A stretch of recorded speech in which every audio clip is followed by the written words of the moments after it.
Hall. Thank you all for having me here today. My name is John O'Sullivan and I run Farm in Oughterard with my family. 3 generations and a lot more opinions than generations about how to do things. But we navigate through those things and have a kind of a broad perspective. This is a view basically looking out from top of the farm out over Oughterard Farm onto the N59, where the railway used to run basically up until about 1936. This is my family. You probably spotted us a good couple of years ago based on the greenness of the hair. But anyways, so Kate, my wife, is from Dubrovnik, met her in California. And there are my daughters Anna, Emma, and my son John, who's now basically taller than me. And they all help out and dabble. The interest in the farm is kind of proportional to age and all that kind of crack. But let's just say they dabble in, dabble out. So where are we located? We're located just about 5 kilometres out the west of Oughterard, and basically not too far from the Quiet Man Bridge. And we're very close to the controversial Greenway. I won't basically voice an opinion on it, but hopefully it goes ahead very soon. So just want to touch on, I suppose, out of respect for the people who went before us and so on. Like, we're basically, I suppose, just basically passing through. Previous generations passed through. And let's just say the Spanish Arch here beside us was built basically back in 1584. And just looking through basic history, it's kind of it's interesting. Basically, 1641, Miracle Flaherty had a farm. And by the way, this is plagiarised from the Oughterard Heritage Group, who do amazing work. Big plug for them. And then we've Cromwell come in to basically pay us a visit back in the 1650s, and the whole dynamic changed then completely. Francis Matthews took over, Protestant farmer. Then went into the landlord basically era of the Nolans, and basically through the famine, you can see the number of houses decreased as it did in many villages across the country. The number of people decreased, and then early 1900s, John McDonough, who was the sheep herder basically for the Nolans, basically wound up getting the place, which is great. He had a number of kids, a good scatter of kids actually, and the very census here basically kind of shows, I suppose, their the extent of the family and so on. Just one small thing to note, just a bit of a tangent that I find very interesting. Mary, basically, who was missing in this here, I found out basically went to the States in 1898 and basically went by boat. She came back 50 years later with this man here, Father Jerry Grant, her nephew, and basically Bridget, the lady in the picture, said, "So how's Joe?" And she said, "Joe? She hadn't seen Joe for 50 years. Well, Joe followed you to America."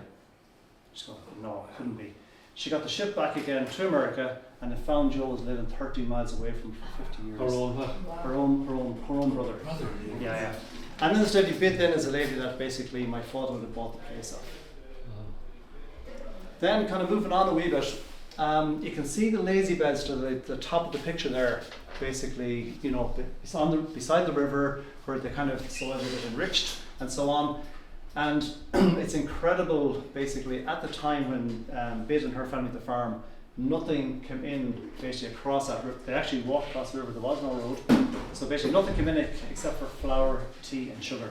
They're the only 3 commodities. From 1970, so basically during World War II then, these bogs here were cut, and they were basically used for fuel for the hospital, they used for fuel for the barracks in Renmore. And then in 1976, my dad bought a machine, turf machine, and we thought we were doing mighty. We were basically providing turf to Screeb in Connemara to generate electricity until 1989 when the ESB pulled the plug. So the ESB pulled the plug, interest rates were at 19%, we were screwed financially and everything, and then we started providing turf to the local community. And that business developed and flourished, and last year then we decided to basically stop that, except for people that were in the kind of, I suppose, more senior years, that couldn't switch to alternative fuel. So we decided to go kind of a different path. These are the natives that have been around for quite some time, and this is our other enterprise then, sheep. So we've had sheep for basically since the 60s, and just last year then we basically got organic certification, and we're selling organic land. If anyone's interested, I'll take your names afterwards. I'll just tell you how many you want each, and they come with the ones, they don't have to butcher. But just in terms of sustainability, we were all pushed as farmers to basically go with this kind of guy here, because he's bigger, stronger, bigger lambs, more valuable, blah, blah, blah. but you're babysitting the friggin' lambs, it's basically painful. So we were kind of working against nature, bringing in breeds that weren't native, like the blackface here, and having to feed them and mind them and all the rest. So we decided now we're basically getting rid of basically Chevets and Texels and all that, and going back to blackface native breeds that are basically able to maintain themselves without as much basically, I suppose, nurturing and external food sources. Our final enterprise then was forestry, and basically we planted over the years between, let's just say, private on our own lands and other contract jobs, we planted probably about 1,000 acres, which would be about 1 million trees in Connemara. Thought we were doing great things. Turns out it was a frigging disaster. Eutrophication of rivers and so on and so forth. This was basically part of the pension plan, but Storm Iowa came there in January and basically fixed the pension plan for us. My father cut every tree here, the branches off by hand, to basically increase the value of the crop, and the felon service basically wouldn't give us a felon license until the storm knocked it. So farming, let's just say, is challenging, particularly again when you go against the natural processes. We've had some associations with academic institutions. This was basically with Limerick, where we started about maybe 7-8 years ago, trying to understand the characteristics of Atlantic blanket bog. Everyone's focused on basically, raised bog and so on, but no one understood what's the carbon sequestration potential of basically blanket bog in Connemara, which is of a major interest to us in the future, particularly as kind of a carbon market will start to develop. That's the kind of basically the background. So now on to what I'm supposed to talk about. I suppose there's pressure on farmers, as we know at the moment, and I suppose all of us really, in terms of water quality, peatlands, biodiversity crisis, and I suppose the climate crisis as well. And over the past while I've been talking to university and different people about different alternatives, different ways of maybe changing land use around that might be more sustainable and might create a solution. Just to say, and to preface this by, every farm is different, every farm is bespoke. This is basically just something that works, I think, for certain farms in Connemara. It's called polludiculture. Anyone heard of polludiculture before? Okay, because of me.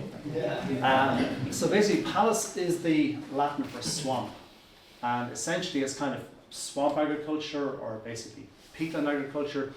And what we're trying to do, I suppose, in a nutshell, is we're trying to basically come up with a form of agriculture that you can basically have on peatlands that are hold on a second now, where you've raised the water table. You can't say re-wet or you can't say drain blocking because farmers go wild. But basically, what we've done is basically raise the water table, so that basically improves the carbon sequestration. You also then basically improve the biodiversity. And finally then you have an opportunity to have some biomass product that you can actually monetize and sell. We're very lucky that basically EU Horizon have funded this Palus Demos project, and I suppose the idea here is we're trying to develop new agricultural business models at the farm in Galway here, and also Connemara have another basically sister project up the country that basically farmers can take on board and basically change how they run their farms and with an increased water table. We need to develop new markets because the markets don't exist today for other products I'm going to discuss with you. We hope to increase employment, we hope to enhance biodiversity, we know that we can improve water quality, and I suppose then at an overarching perspective, how did we get the funding? It aligns with the European Green Deal, which is a 1 trillion basically fund over the next whatever decade or so to try and I suppose sort out biodiversity, water, climate and so on. So Palus Demos, I think maybe you took this bit. Thanks very much, Owen. So anyway, Palus Demos then is basically a demonstrator in Connemara, and what we're hoping to do is to inspire farmers. Most farmers at the moment think we are absolutely bananas. They think that what we're doing is cracked, doesn't make sense. But we're hoping that we'll be able to show them that basically this is a way in which we can basically change how we operate on peatlands. It's very much a bottoms-up approach. It's not, in this instance, the government saying, or sorry, Europe saying you do this, the government saying you do that, and your agricultural advisor comes out saying here's what you have to do, and you implement. It's bottoms up. We're basically the farmers, or I suppose, develop the experience at the university and the approach, and helping them come up with some ideas in terms of how to maybe improve the sustainability and let's say the product, the product progress. We need to stimulate the market, and I suppose the big one is then, hopefully with the help of the university, we'll be able to change policy and give recommendations that will help us get across certain challenges, which we'll get into in a while. This is just kind of an aerial shot of the farm. So you can see basically forestry, you can see bogs, you can see basically blueberry plantation here on the left hand side, and so on. And you can see where we've done some rewetting about 7 or 8 years ago up there at the top left hand corner. So this is one of the 4 sites we have on the farm, and essentially this kind of gives you a flavour for kind of what we're trying to do. The colour coding is basically tied back to a zone or a set of experiments or a set of crops that we plan to plant. So just kind of give an idea, this is berry dry bank. So what that means, we're going to plant 3 different species of berries, different varieties of the species and different water tables under different conditions to understand what plants do best. Not just what species, what variety of species. We'll have basically 5 different varieties of blueberries along here, with Aronia and with cranberries. You see here like berry gnomon, berry mound. So what's that about? I suppose going back to sustainability, again, the farmers came before us would always basically plant in a ridge, and we know that blueberries don't like wet feet, as they call it, or basically roots waterlogged. So we'll try and basically elevate them out of the water without, hopefully in a way that we're still sequestering carbon, but let's just say the blueberries can actually get moisture from the bog, but not be basically drowned in it and so on. Then we're going to be looking at sphagnum mix. So we're looking here at basically sphagnum and a plant called Derreighter. Derreighter is it's like the Venus flytrap essentially of the bog, and that's used in different medications, particularly heart medication. And we have a focus here, I suppose, if you will, to some extent, on products that are kind of niche and that have a kind of a health or basically some such benefits. And then you see sphagnum here. So this is one of the cutaway bogs, and you can see all these plugs here. So Brendan got a big gang to come from Galway, which we'll talk about in a few minutes, to help us actually plant some of these sphagnum plants. But we've basically got 30,000 plugs to basically plant across the bog, and each of them put in at different ratios, 5 per square metre, 9 per square metre, and the idea is they'll all stitch together, form a kind of a carpet, if you will. And what that'll do is a few things for you. It'll slow down water flow, when basically flood situations. And why is that important? You slow down water, you stop the erosion, you stop the soils getting washed into rivers. It acts like a big sponge, so when you have big floods, it attenuates the water and doesn't basically allow the big rush in. Additionally, and more importantly, what it does is it basically absorbs carbon and basically builds the bog back up again. So, blueberries. So we started messing around with this in the 1990s. We learned a lot, but we learned the hard way. It's my dad's idea. He came to visit me in California and he said, I'll have to go to Oregon. Why? Just because. So we went up to Oregon anyway, and he bought 400 bushes rather, and he bought a chainsaw, which he insisted on bringing onto the plane. I've never seen someone with a chainsaw on the plane before. So anyway, got the chainsaw on the plane, came back. It's been brilliant, I must say. But the one thing is we can never compete with imported berries, because they're grown in very different conditions and so on and so forth. We're very fortunate to have high profile customers who respect our sustainability journey, and Owen did a fantastic piece last year with his colleagues for Ashford Castle, which basically looked at 3 different suppliers of organic products into Ashford Castle, and thanks again Owen for that video and for the photographs. Everything. It's been great for the profile. Brendan, could you say a couple of words about this, please? I'm still confused. Oh yeah, the two we work at the Derreighter Forest Park, and two is an Irish word for place, but it also means people. So it's the symbiotic relationship between people and place that we're trying to reinvigorate in the modern world. So working in Derreighter Forest Park, it's in an urban environment, of course, Galway City. We got in contact with John, and we felt there was a great opportunity to take people out of the city and get them volunteering, working within a rural environment. So when I was growing up, I lived in a world where people helped in harvesting from the city into the countryside.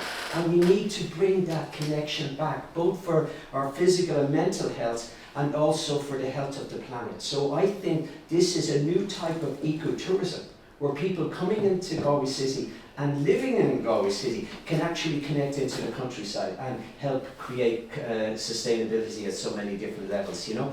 And it was a most enjoyable experience. We ate a lot of blueberries, I have to say. So we had people, and Jennifer is one of the my colleagues here, if there's any else from it. We had people from all over the world, from all continents of the world taking part in this. And I think it's created a new connectivity between Galway City and Galway Country. And also I'm an advocate for the Galway Connemara Greenway. I think it's a whole new beginning. And John and his farm and his family are so much part of this. So Corrib Beo, thank you so much. Thank you, Brendan. On the back of Brendan and Jennifer and the group that came, we've decided to change the whole model of blueberries to basically come pick your own and so on, because labour is a huge problem. That's the biggest cost. By the way, Jennifer, I didn't know Jennifer's over here today, so apologies for, I should say, copyright and whatever else. But Jennifer was the #1 picker on one of the days out there, so also the #1 eater.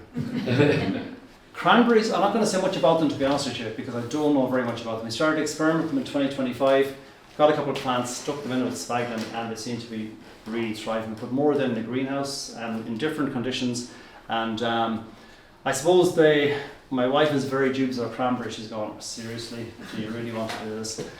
Because picking them is a real pain in the ass. You're bent down, you've got this kind of thing like a rake, trying to rake them up if you're doing them manually. And if you look at their price on, say, global supplies, they're very low revenue. So the only way you can make a couple of quid out of cranberries is, let's just say, by basically up the value chain. I was in Holland 2 weeks ago, out in an island called Terschelling, and it was very interesting, but they have about, let's say, 50 products made out of blueberries. Everything from deodorant, which you see here, to soap. I brought it home for Kate, she wasn't too impressed. But everything from basically soap to deodorants to teas to chutneys to cranberry sauces, beers, you name it. It's just absolutely incredible. But I'm hoping that it could be something from Connemara. If they thrive, if they do well, maybe we can develop a niche. How do they get into the Netherlands? Any ideas? Basically, a ship come from Canada up by the North Sea. Basically, got shipwrecked. A barrel fell overboard. The local lads in Terschelling Island basically pulled in thinking, holy shit, a big barrel of whiskey, mighty, opened it up, it's full of cranberries. Does that affect this? Left it there, and all of a sudden, over time, then basically the berries propagated and took over. So that's how they developed their industry. So we have 500 plants coming in from the Netherlands in 3 weeks' time, and hopefully we'll start to see if we can actually do something with them here. That's cranberries. Sphagnum, I've talked a bit about, won't go into too much detail about it, but this is a very exciting crop. And let's just say it has the ability to help us in terms of climate resilience, and also to be a product then for several basically industries afterwards. Typha, has anybody ever heard of Typha? So this is bulrush that you'd have seen. There's 2 varieties, Typha augustifolia and then Typha latifolia, which we've here in Ireland. But basically, it's a really intriguing basically product. That's basically, I suppose it's just got a little bit past harvest. So what I'm doing there is I'm basically pulling back the top of the Typha bowl. It's got a kind of a head like a cigar on top of like a rush. But basically, we had a presentation from a professor from Munich in the Netherlands 2 weeks ago, and talked about Typha and its qualities for building material. And he talked about how the population of the world was 2 billion, in 1935. Today, basically, we're sitting about whatever, say 8-ish, and by 2050, we're going to basically be up around 10. We're just taking the entire 1935 population of the globe and dumping it up what we have today.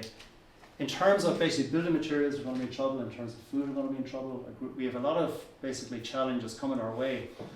And what Manfred Lux talked about was the fact that today, 1 square metre of a building takes about 1,200 kilos of material, concrete, steel, glass, and so on.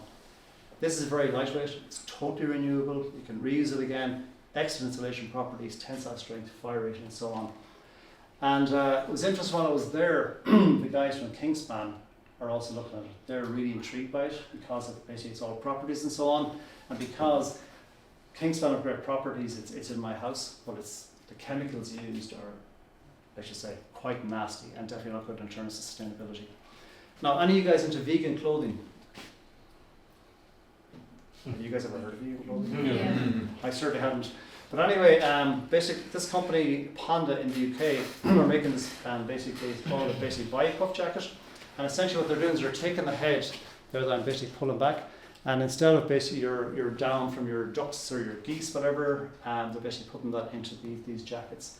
Retailing at €240 a pop, so there is a market, very niche. For me and for the farm and for basically my initial ambitions is basically purely for livestock, for feeding and for fodder. I have eaten some of it too, not very tasty to be honest with you, but anyway, you can consume it for soups and so on. And then in terms of water, I suppose, particularly pertaining to say Corrib and rivers and the catchment, it does need a lot of nutrients. And what they're doing with this in the Netherlands is they're putting it, let's say, in certain places and farms, so it basically takes the nitrogen out of the water before it hits into the ditches and drains and so on. So I think that this product could be good, for example, some of the work that Michael's doing for, say, farmyards, for basically riparian zones and so on, to try and clean up water, because we have a huge nutrient problem here in the Corrib catchment. So kind of moving towards closing then, this is some of the family out basically planting sphagnum. We plant them basically in these quadrats, which we got from the university, to try and keep the density right. But if we look at, I suppose, land management, what's starting to happen is, with organics, you're going for minimal inputs, you're going for basically increased profits and sustainable or old traditional type ways. If you look at nature restoration, huge push on peatlands. Look at polluticulture, it's basically back into peatland restoration, carbon, biomass monetization. So all of these different systems are starting to shift the same direction, which I think is very, very positive. The one thing is, and the one challenge is that productivity will dip. And that's going to be a problem in terms of basically feeding the population that we talked about earlier on. So just want to talk then about, let's just say, our own journey in Derreighter. This is kind of 1950s before we arrived. Basically sheep, cattle, turf for fuel, few visitors, things were naturally grown, they were self-sufficient for food pretty much, deciduous trees, and they were net zero. We came in and we got very productive, and we made a bit of a mess of things, and basically there was turf and there was this and that and the other, but we're trying to basically bring back, I suppose, move towards a more kind of, I suppose, a different trajectory that's more sustainable. Through the things we do, I suppose our vision then is in 2030 and beyond that we'll be back into something closer akin to the 1950s. We won't be net zero, we'll be near zero. Hopefully things will be a lot more natural and so on and so forth, but that's kind of our hope. And I suppose the thing to point out is that sustainability, the old folks had it to a T. It's actually interesting, even looking at the dump on the farm, let's just say where the old people would have dumped what they had. The only thing they dumped was basically glasses that were broken and razor blades. There was no other waste. Everything else was used in some way, shape or form. So our future direction is basically to move towards something more sustainable, a niche organic brand, to diversify as much as we can, because we've just seen that diversification is really key, to try and push the polluticulture crops, the blueberries, aronia, cranberries. Blueberries, aronia are very high in polyphenols, very high in antioxidants, and these products have significant documented health benefits. Cranberries also used for certain health things, for example UTI and so on. Looking at the possibility of ecosystem services, this is very, very early days, but the Netherlands have got a grasp on this, and they've actually got, the Commission is very interested in looking at basically carbon credits and also blue credits for clean water, if they can do so, with TIFA for example. As part of the demonstration, we want to also basically start rolling some maybe educational tourism, and then look at some small-scale renewables, solar on buildings and so on, and then look at B&G and peatland restoration on a bigger scale. So I suppose in summary, by the way, yesterday sitting at the table pulling these couple of slides together, and the rainbow just popped out of the island and has gone. Wow. It was absolutely stunning. So basically every farm is unique. You know, alternative agriculture practice can be part of the answer. There is no one answer. Like, I think we all know in this room that basically there's a lot of different approaches required.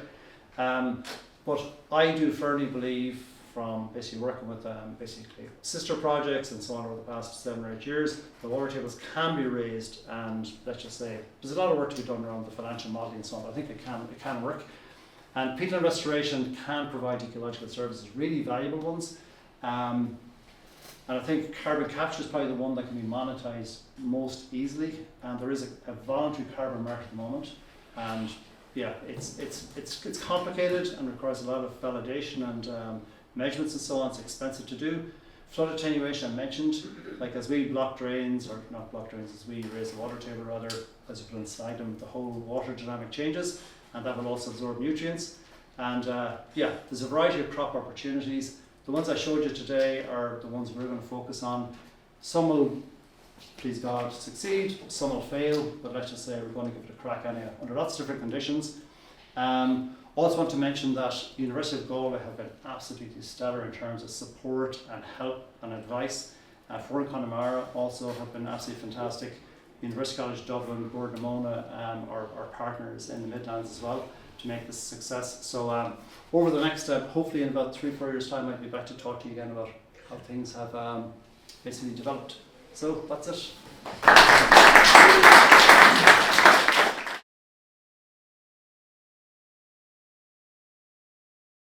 A few, for those of you who don't know me, Michael Bryan is my name. I'm from Edford, just up the road in Galway. So I started this role as community animator in December of 25, so just in the door I suppose.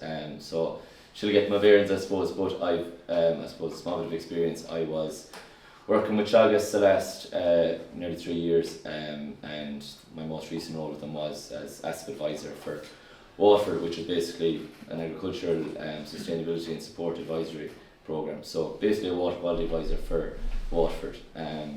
So kind of doing the same role as I'm doing now, I suppose, with a different clientele farmer. So what we're working on, I suppose, is the Farming for Water program.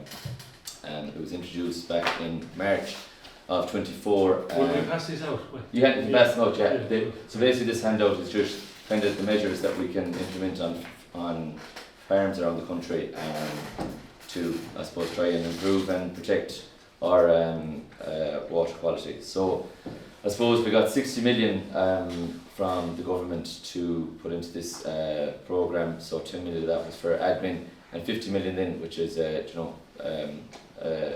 great amount of money to get to improve water quality around the country. So there's 43 measures, I suppose, that we can implement, trying to improve our limit, I suppose, the amount of nitrogen and phosphorus getting into our water courses. So I suppose demographically down south and in the southeast we're looking at more nitrogen as a problem because stocking rates are higher, and I suppose it's more of a dairy industry, whereas in the west here we see a lot more of a phosphorus issue because it's a lot of, I suppose, simple causes like water courses being livestock entering into water courses.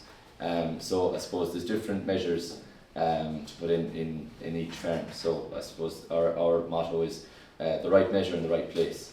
So I suppose measures up here we'll be looking at fencing off the water course, as I said, solar pumps, water troughs, and I suppose even been on ground, I suppose, getting out to these farms, spotting small issues like on the farmyard, fixing gutters, small things like that at least we're on farm and we're spotting these issues and we can rectify them. You know, a small difference can be a big difference. So I suppose down south then we were working on a lot more nitrogen issues, so trying to implement catch crops and multi-species. So there was a pilot program that came out of this there last year for tillage farmers to implement catch crops. So we got a huge amount of interest in that. So and that will take a lot of the funding from this scheme, I suppose. But I suppose, so my job, I suppose, as community animator, there's 5 community animators in the country, and then Teagasc, and then there's the co-ops. So the way it's done is the co-ops have a contract with their dairy farmers, I suppose, that they can do the EIP plan for them. Teagasc then have all the beef and tillage farmers in priority areas or areas of refer, and then community animators then, like myself, go to farms that are, we'll say, outside these priority areas. So that's kind of my area. We can only go into certain areas. So, and I suppose when you go into an area then that you're trying to make as much of an impact as you can. So we'll try and get as much farmers involved in the scheme as we can, and hopefully see an improvement down the line in the monitoring points. Other than that, then I suppose I don't have a whole lot more to say. Typically, what kind of farms are they that you work with? In terms of the profile of the farmers, the age, the kind of farming they're doing? Yeah, so since I came back here, age profile is generally higher. I suppose that's the way farming is going. Farmers are all getting older, and the younger generation, probably the uptake isn't as much as years gone by. But so we see farms that, as I said, like the likes of Oughterard, farms just been run down, I suppose, through farmers not being able to implement these physical measures, I suppose, the simple things because of old age, I suppose, and not enough time. A lot of part-time farmers up here that I suppose aren't on the farm don't have time to do these simple things.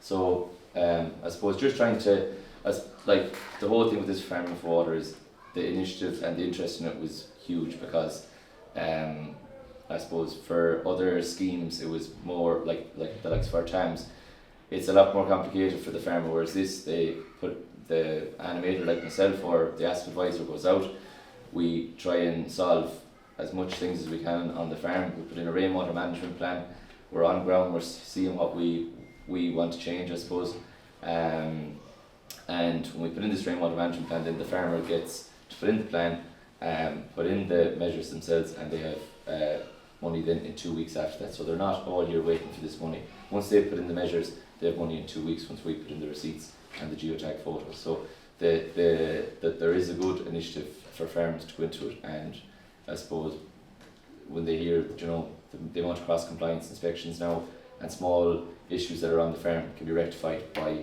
getting funding now, which mightn't be there in years to come. So I suppose what we've seen in the past, you know, by doing talks and stuff, when we talk about this, the interest is huge. So it's easy enough, it's an easy scheme to sell to farmers.